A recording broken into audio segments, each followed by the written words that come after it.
به قول اون جاهای گیگینی که مردها دارد امروز با طلبات زمانه یعنی معاصر مخصوص به قول پریپارات های برآمده است که میتواند تازه کند، یعنی موی ها را تازه کند. سوال دادند اگر ما آن موی ها را تازه کنیم و دیگر بار نبراید، اون شریعت اسلام این را اجازت میدهد یا اینکه این کار را نکنیم؟ اصلا برای کندن دست موی زیر بغل شریعت امر کرده است که از سنت است که 40 روز نگذشته باید انسان کند و موی های پایان را اطراف عورت را پایان ناف را یعنی که تراشیدن شریعت امر کرده است. لیکن آن موادهای نوعی که برآمده است و آن را میرواند استفاده آن هم اجازت است. مقصود شریعت تازگی هست و مقصود شریعت روانیدن همین موی هست.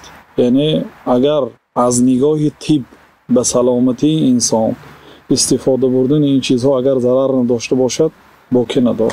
یعنی پریپارات های لازری در نظر دارند که دوم باره یعنی نمیبراید. این از طبیب ها میپرسند که مقصد همینه اگر استفاده برم به یگان اعضای بدنم ضرر میکند یا نه. خب موی را میرواند لیکن به یک جای دیگر اگر ضرر میرسانیده باشد این طبی درست نیست.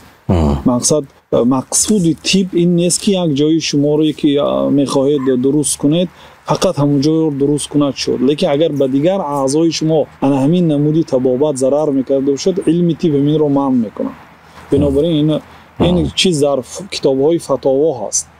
مقصد امام نووی علماهای گذشته هم وقتی که سوال داده میشدن میگفتن که این مقصد رفته از طبیب ها پرسید میگفتن. مثلا آبی دهان پرسیده شده. آبی دهان که اگر انسان خواب کرده است وقتی که خواب میکند آبی دهانش تغییر مییابد.